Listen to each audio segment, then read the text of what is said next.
All right, so today I'm gonna kind of go through friend battle.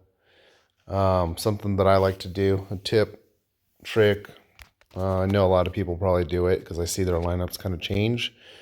If you notice when your team is rated lower, teams that are rated around you, they'll be rated.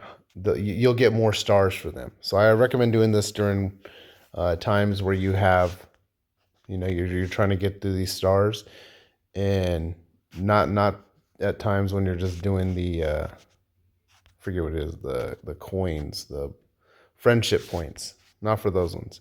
So what I do is I'll go to I make sure I have a lot of cards in my reserve, and I go to ability, click it twice, so I have the lowest at the beginning, and then I remove my backup players. So obviously this is gonna put us at a lower set deck for diamond, but your cards will still be good. You'll still have your good players in there in your starting lineup.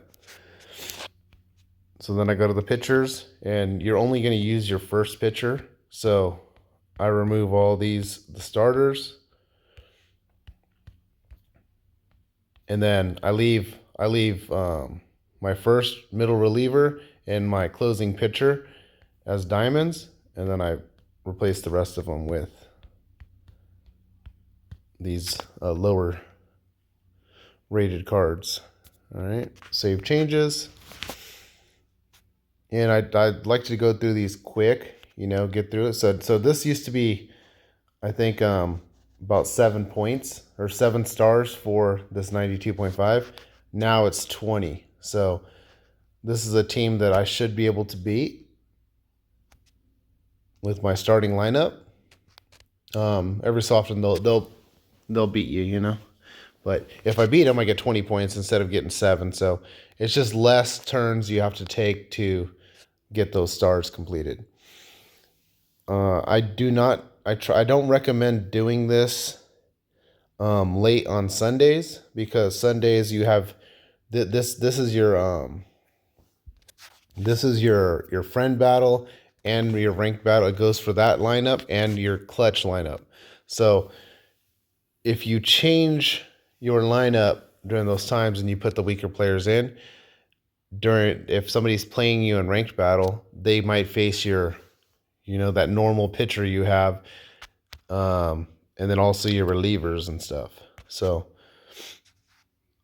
don't really recommend it on Sundays as much. If you do it early in the morning, so you have time to recover. But I think I think I can get 66 stars or 61 for this team. So instead of it taking me, about 10 tries if I win them all, then all it takes me is up to 4 if I win them all. Because I go for the ones that are like 20, and then the last one I put, a really low team.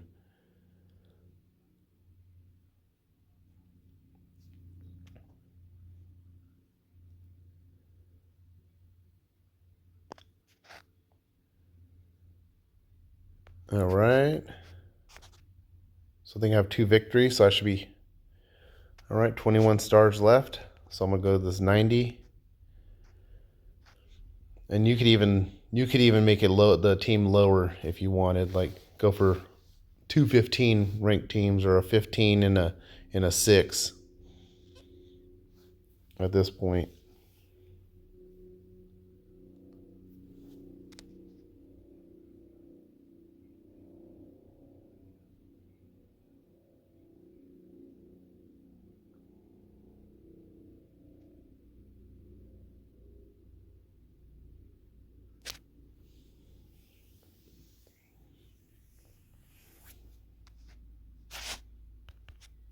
All right, looks like I'm going to win this one. Then I need just one more victory, and I get all my stars for the day. I don't really play teams for the friendship points. I don't have that much time, so it's not really worth it to me. And then the reward you get out of it is basically the best card you could get, I think, is like a silver, and usually you're getting normals and bronze. So every so often I just do my friendship. I send friendship points, but I don't do these matches.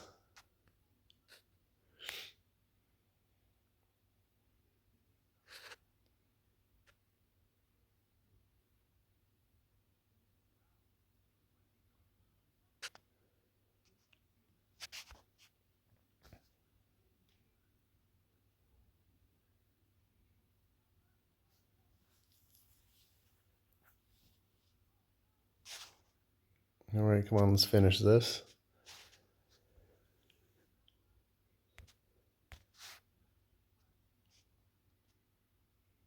All right, so then I collect all my stars. Like I said, I don't go after these friendship points. Every so often, if you really feel like it, you can.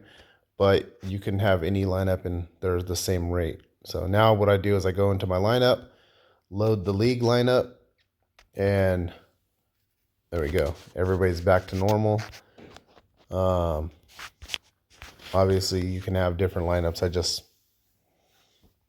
I just choose to pull it this way so it's quicker.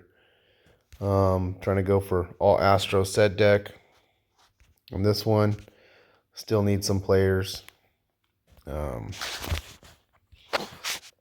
what I do. For game records, this is like where you can get revenge. I don't recommend doing this. You could do it if you want. You only get a little bit of points if you win. It's not worth it to me. But for ranked battle, if you go into ranked battle and it's earlier in the week, what I recommend is going in and just clearing these out. You like these 111 ranked teams and these high ranked teams. Go through and just get your points out of it. And what it does is it puts you in a lower seating for your next refresh. So when you refresh, if you only have like 1,000 points or 1,100 points, you're going to be facing teams that aren't as good, that kind of scored in that same area. And then once you get to about Friday, Saturday, and definitely Sunday, what you do is you leave teams that beat you in there that you think that you can beat. So this team right here is ranked. It's rated at the overall at 101.8 is my team.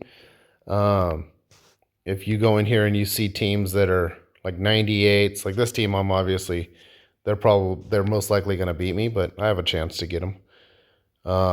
This team, I would save this one in there because you could whoop them up pretty easy.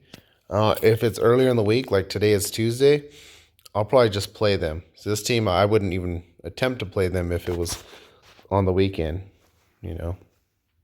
because Sunday is the day where your points, where you land is where you land, and that's the rewards you're going to get. So ideally, you want to shoot for as high of a ranking as possible. But at the end of the day, too, you also want to get those ranked coins. So one thing to consider is, let's say it's getting ready to close. I think it's 7 p.m. Pacific time where I'm at in San Diego.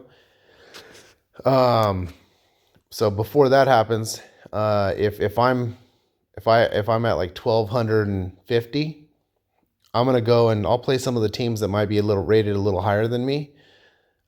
And if I get the victory, I get the victory. I get those extra points. If not, either way, I get some extra points, and it's not going to hinder where I'm at. And what I'm talking about, like 1,200 and 1,100. If you look the score right here with the, there it is. That score, if it's 1,100, you get a certain reward. If it's 1,200, you get a certain reward. 1,300, you get a certain reward. And this is kind of based off your rankings. So ideally, you want to finish as high as possible.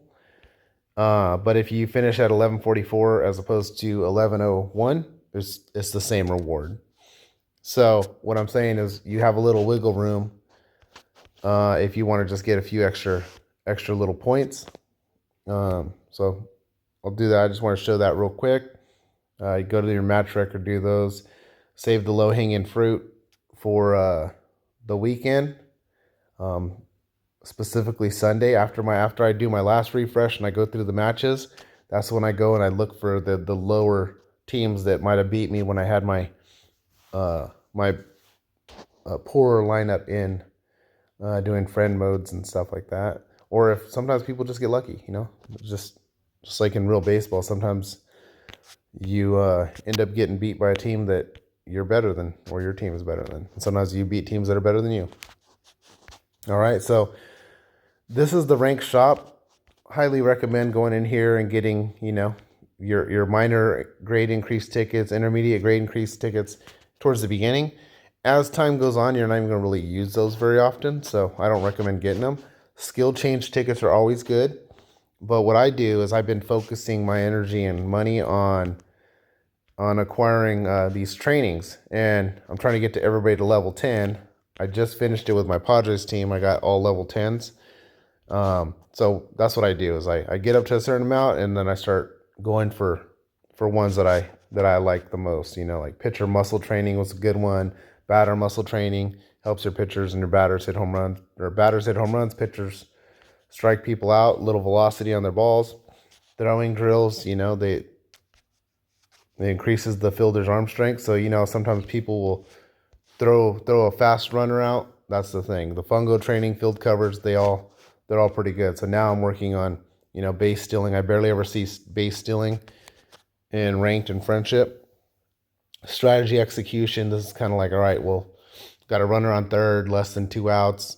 I need to get that run in, so I'm going to hit it to the outfield somewhere, and hopefully, they tag up and score. So I'm focusing on training right now towards the beginning of when you're trying to build your team. I highly recommend going after some of these premium packs, and that way you can get your silver, golds, and diamonds.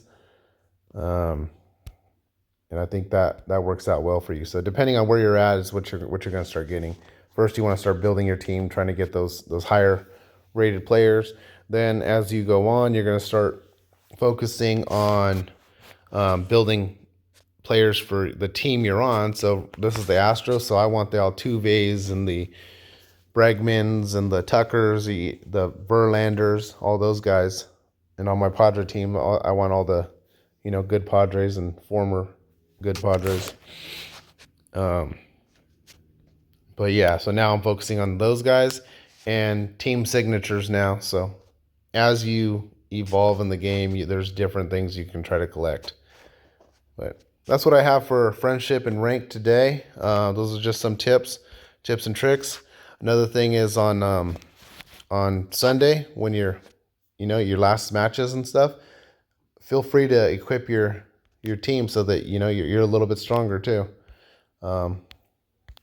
I don't recommend doing it on a regular basis, like throughout the week, because you'll go through all your equipment from everything you use. But it's definitely an option. And look at your lineup sometimes. Sometimes you'll have some stud players, just in here sitting on your bench, and they might be rated up, and another guy might be rated down at the time. And so feel free to throw them in. All right. Thank you. Bye.